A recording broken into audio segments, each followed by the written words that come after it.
안녕하세요. 오늘 저희가 함께 파헤쳐볼 자료는요. 세계 유동성 분석의 대가로 꼽히는 마이클 하웰의 2026년 경제전망 인터뷰입니다. 최근에 연준이 양적 긴축, 그러니까 QT를 멈춘다고 해서 다들 이제 한숨 돌리나 이런 분위기인데 이 전문가는 정반대의 이야기를 하고 있어요. 수면 아래에서는 이미 전혀 다른 게임이 시작됐다는 아주 강력한 경고죠. 그래서 오늘 저희가 던져볼 질문은 바로 이겁니다. 연준의 다음 수는 과연 뭘까요? 또다시 돈을 푸는 걸까요? 근데 그렇다면 왜 이전과는 완전히 다른 방식일 거라고 예측하는 걸까요? 그리고 가장 중요한 질문이죠. 이 거대한 변화의 흐름 속에서 당신의 자산은 과연 어디로 향해야 하는지 그 길을 한번 찾아보겠습니다. 자, 일단 표면적으로는 좋은 소식이잖아요. 연준이 돈줄을 쥐던 양적 긴축을 멈춘다니까 시장이 환영할 만도 한데요. 그런데 이 자료는 지금 물밑에서는 오히려 돈이 바싹 마르고 있다고 지적합니다. 미국 은행 시스템에 뭐랄까 비상금이 바닥나고 있다는 건데 이게 정확히 무슨 얘기죠? 네, 바로 그 지점이 이번 분석의 핵심입니다. 연준이 보기에는요, 은행 시스템이 문제없이 돌아가려면 최소한 이 정도는 있어야 한다 하는 비상금 선이 있거든요. 그걸 이제 지급준비금이라고 하는데 그게 한 3조 3천억 달러 정도는 필요하다고 봐요. 근데 지금 들여다보니까 2조 9천억 달러밖에 없는 겁니다. 잠깐만요. 그럼 거의 4천억 달러가 부족하다는 거네요? 맞습니다. 우리 돈으로 하면 500조 원이 넘는 돈이 부족한 거죠. 이건 시스템 어딘가에서 돈이 마르고 있다는 아주 강력한 신호입니다. 500조 원이요? 아니 정말 엄청난 액수인데 그 돈이 다 어디로 사라진 겁니까? 범위는 바로 TGA라는 계좌입니다. 이 TGA라는 걸 정부의 초대형 월급 통장이라고 생각하시면 쉬워요. 정부가 세금을 걷거나 채권을 팔아서 이 통장에 돈을 막 쌓아두면요. 그 돈만큼 시중에 유동성이 잠겨버리는 효과가 생깁니다. 당신이 월급을 받아서 쓰지 않고 은행에 그냥 넣어두면 그 돈만큼 동네 상점에서는 매출이 줄어드는 것과 같은 원리죠. 최근에 정부가 이 통장에 5천억 달러를 확 채워 넣으면서 시장의 돈이 말 그대로 증발해버린 겁니다. 그러니까 정부가 돈을 싹 걷어서 자기 통장에 꽉 쥐고 있으니까 정작 시중 은행들이 쓸 돈이 부족해진 거군요. 실제로 시장에서 뭔가 이상 신호 같은 게 잡히고 있나요? 그럼요. 레포 시장이라고 금융기관들끼리 아주 초단기로 돈을 빌리는 시장이 있는데요. 여기서 이미 비명이 터져나오고 있습니다. 시장 금리가 연준이 정한 기준금리보다 눈에 띄게 높아지고 있거든요. 이건 시장이 연준을 향해서 제발 돈 좀 풀어주세요. 우리 목말라 죽겠어요. 이렇게 소리치는 것과 똑같습니다. 잠깐만요. 그럼 연준도 이 상황을 당연히 알 텐데 돈을 풀어서 해결해주지 않을까요? 그런데 왜 이 전문가는 그게 충분하지 않을 거라고 보는 거죠? 마치 소방관이 바로 앞에 불이 났는데도 호스 수압을 일부러 약하게 트는 것 같잖아요. 도대체 왜 그러는 겁니까? 뭔가 다른 계획이 있다는 뜻인가요? 정확히 보셨습니다. 그게 바로 이 분석의 가장 중요한 부분이에요. 연준이 앞으로 돈을 풀긴 풀 겁니다. 아마 월 200억에서 400억 달러 정도요. 하지만 이 자료에 있는 그래프를 보면요. 그 정도로는 이 4천억 달러의 구멍을 메우기엔 턱없이 부족해요. 이게 연준의 실수가 아니라 의도된 조절이라는 게 이 전문가의 분석입니다. 의도된 조절이라. 네, 정책의 큰 판이 바뀌고 있기 때문이죠. 드디어 본론으로 들어가는군요. 정책의 판이 대체 어떻게 바뀌고 있다는 거죠? 네, 한마디로 정책의 무게중심이 연준의 양적 완화, 즉 페드 QE에서 재무부의 양적 완화, 트레저리 QE로 넘어가고 있다는 겁니다. 둘 다 돈을 푸는 건 같은데 돈을 쏘는 주체, 방식, 그리고 그 돈이 향하는 목적지가 완전히 다릅니다. 연준 QE와 재무부 QE. 말이 조금 어려운데 좀 더 쉽게 설명해 주실 수 있나요? 연준 QE는요. 월스트리트, 그러니까 금융시장을 향해서 돈을 무차별적으로 살포하는 소방호수와 같습니다. 연준이 채권을 사들이면 그 돈이 은행 시스템으로 흘러들어가서 주식이든 부동산이든 모든 자산 가격을 그냥 쫙 밀어올리죠. 우리가 지난 10년간 아주 익숙하게 봐왔던 바로 그 방식입니다. 그러니까 연준의 소방호수는 월스트리트의 잔디밭을 흥건하게 적셔서 그 물이 흘러넘쳐서 일반 가정집에도 좀 스며들게 하는 방식이라면 재무부 QE는 다른가 보군요. 맞습니다. 재무부 QE는 실물 경제, 즉 메인스트리트의 일반 대중에게 돈을 직접 꽂아주는 정밀유도 미사일에 가깝습니다. 그냥 집 창문을 열고 안으로 돈다발을 직접 던져주는 방식이라고 보시면 돼요. 돈다발을 직접 던져준다? 듣고 보니까 2020년에 팬데믹 지원금으로 현금을 직접 계좌에 꽂아주던 때가 딱 생각나네요. 그때는 정말 위기 상황이라 그랬지만 이제는 그게 새로운 표준 정책이 될 수도 있다는 말이군요. 상당히 파격적인데요. 어떻게 그게 가능한 거죠, 구조적으로? 정부가 막대한 재정 적자를 메우기 위해서 국채를 발행하잖아요. 이때 장기 국채가 아니라 현금과 거의 비슷한 단기 국채를 대량으로 찍어내는 겁니다. 그럼 시장에 단기 유동성이 넘쳐나게 되고 정부는 그 돈을 인프라 투자나 보조금 같은 형태로 실물 경제에 직접 쏟아붓는 거죠. 아, 이제 좀 그림이 그려지네요. 연준 안에서도 그럼 서로 생각이 다르다는 거군요.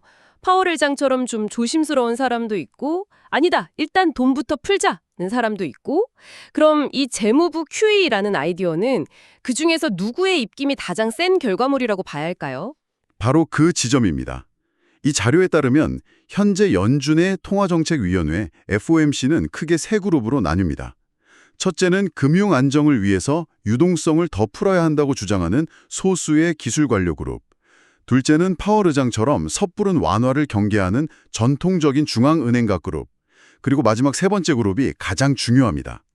이 사람들은 금리 인하는 강력히 원하지만 연준의 몸집, 즉 대차대조표가 더 커지는 건 극도로 싫어하는 사람들이죠. 연준 대차대조표가 커지는 건 싫은데 돈은 풀고 싶다. 굉장히 모순적으로 들리는데요. 그렇죠. 바로 그 딜레마를 해결해주는 묘수가 재무부 QE인 겁니다. 연준은 뒤로 살짝 빠져서 최소한의 유동성만 공급하고 재무부가 전면에 나서서 실물 경제에 돈을 직접 주입하는 거죠. 연준의 덩치는 키우지 않으면서 경제를 부양하는 아주 영리한 방법입니다. 차기 연준 의장 후보로도 거론되는 케빈 해식 같은 인물이 바로 이 세 번째 그룹의 입장을 대변하고 있습니다. 그렇군요. 결국 이 정치적인 역학관계와 맞물려서 통화정책의 패러다임 자체가 바뀌고 있다는 거네요. 자, 그럼 이 새로운 정책이 우리에게 어떤 미래를 가져올까요? 자료에서는 2026년이 되면 실물 경제와 금융시장이 완전히 다른 길을 갈 거라고 예측한다고요. 네, 바로 거대한 분기, 영어로는 Great Divergence가 시작된다는 겁니다. 우선 실물 경제 전망은 꽤 긍정적입니다. 재무부 QE를 통해서 정부가 쏟아붓는 돈, 그리고 AI 분야의 투자가 맞물려서 성장을 이끌 거라는 예측이죠. 보통 이런 유동성 부양책은 한 9개월 정도 시차를 두고 실물 경제에 영향을 주거든요. 최근 재무부를 중심으로 돈이 풀리는 추세를 보면 2026년 미국의 제조업 구매관리자 지수, PMI가 반등할 가능성이 높습니다. 경제가 좋아진다니 다행인데, 그럼 주식시장도 당연히 좋아지는 것 아닌가요? 바로 거기가 함정입니다. 이 자료는 S&P 500 같은 주식시장에 대해서 오히려 아주 신중한 전망을 내놓습니다. 강한 경제가 항상 강한 금융시장을 의미하지는 않는다. 이렇게 아주 강하게 강조하죠. 그건 좀 이상하게 들리는데요. 경제가 강해지는데 주식시장은 약하다니요? 보통 경제가 좋으면 기업 실적도 좋고, 그럼 주가도 오르는 게 상식 아닌가요? 돈이 실물 경제로만 가고 금융시장은 외면한다는 게 현실적으로 가능한 시나리오인가요? 충분히 가능합니다. 돈의 흐름을 봐야 해요. 연준의 유동성은 주식시장의 6개월, 그러니까 약 25주 정도를 앞서가는 선행 지표로 여겨져요. 그런데 앞서 말씀드렸듯이 최근 TGA로 인해서 시중 유동성이 급격히 빨려 들어갔죠. 이게 6개월 뒤인 2026년 주식시장에는 악재로 작용할 수 있다는 겁니다. 한마디로 돈이 월스트리트가 아니라 도로공사 현장, 반도체 공장으로 직접 흘러 들어가면 금융시장으로 갈 돈은 그만큼 줄어들 수밖에 없다는 논리입니다. 돈의 총량은 늘어나는데 그 돈이 흘러가는 경로가 바뀌면서 금융시장은 오히려 소외될 수 있다. 정말 흥미로운 관점이네요. 그런데 이런 식으로 정부가 돈을 마구 뿌리면 인플레이션은 어떻게 되는 건가요? 요즘 AI 기술이 생산성을 높여서 물가를 낮춰줄 거라는 기대도 크잖아요. 그 질문에 대해서 이 전문가는 인플레이션을 칵테일에 비유합니다. 바텐더가 여러 재료를 섞는 것처럼요. AI 기술 발전은 분명 비용을 낮추는 디플레이션 재료가 맞습니다. 술의 도수를 낮추는 토닉워터 같은 거죠. 하지만 다른 재료도 들어간다는 거겠군요. 그렇죠. 지난 수십 년간 물가를 안정시켜온 그 저렴한 중국산 제품의 시대가 끝나면서 비용 인상 재료도 섞입니다. 이건 칵테일에 도수 높은 진을 붓는 것과 같아요. 하지만 이 칵테일의 맛을 결정하는 가장 중요한 재료는 따로 있습니다. 그게 뭔가요? 바로 정부가 사실상 돈을 찍어내서 은행 시스템을 통해 적자를 메우는 통화 팽창이죠.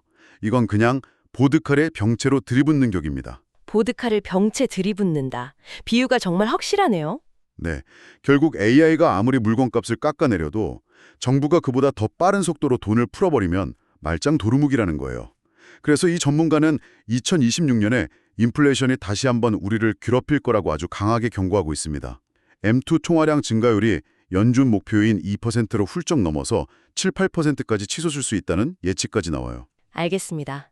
강한 경제, 부진한 주식시장, 그리고 높은 인플레이션이라. 2026년의 풍경이 정말 만만치 않겠는데요? 그렇다면 이런 세상에서 우리 투자자들은 어디로 가야 할까요? 전통적인 주식시장의 매력이 떨어진다면 말이죠. 이제 관점을 글로벌 유동성 사이클 전체로 좀 넓혀볼 필요가 있습니다. 전 세계의 돈이 풀리는 속도를 자동차에 비유해 볼게요. 지난 몇 년간은 우리가 시속 150km로 고속도로를 질주한 셈이에요. 그런데 이제는 시속 80km 정도로 속도를 줄이고 국도로 들어선 거죠. 차가 멈춘 건 아니지만 더 이상 예전처럼 짜릿한 속도감을 느끼긴 어려운 시점이라는 뜻입니다.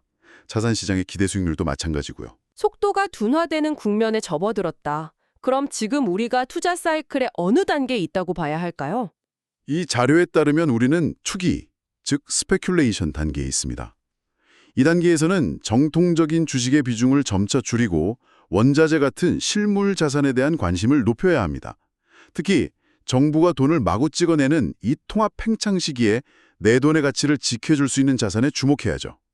가치를 지켜주는 자산이라면 구체적으로 어떤 것들을 말하는 건가요? 대표적으로 금이나 은, 비트코인처럼 공급이 제한된 자산, 혹은 서울의 핵심 입지 부동산처럼 수요가 꾸준한 실물 자산이 그렇습니다.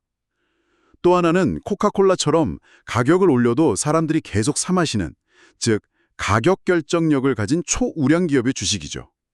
이런 자산들은 정부가 돈을 더 찍어내도 그 가치가 희석되지 않고 함께 올라가는 경향이 있습니다. 비트코인도 언급되는군요. 이 전문가는 비트코인을 어떻게 평가하나요? 아주 흥미로운 비유를 하는데요. 원자재 3분의 2와 첨단 기술주 3분의 1이 결합된 자산이라고 봅니다. 기술주처럼 변동성은 엄청나게 크지만 장기적으로는 금처럼 그 가치가 통화량이 연동되면서 인플레이션을 해지하는 그런 특성을 가진다는 거죠. 그렇군요. 그럼 지금 시점에서의 최종적인 투자 전략은 어떻게 정리할 수 있을까요? 장기적으로 유동성은 계속 늘어날 거라는 큰 추세는 믿어야 합니다. 하지만 단기적으로는 사이클의 속도가 둔화되고 변동성이 커질 테니 여기에 대비해야 한다는 거죠. 그래서 이 전문가의 조언은 아주 간단명료합니다. 약세장에서 매수하라. Buy the dip. 시장이 출렁일 때마다 가치를 방어할 수 있는 좋은 자산들을 꾸준히 모아가라는 뜻입니다. 네, 오늘 분석을 정리해 보겠습니다. 첫째, 연준의 돈풀기는 과거와 달리 은행 시스템의 붕괴를 막는 최소한의 수준에 그칠 것이다. 둘째, 정책의 주도권이 연준에서 재무부로 넘어가면서 돈이 금융시장이 아닌 실물 경제로 직접 투입되는 재무부 QE 시대가 열리고 있다.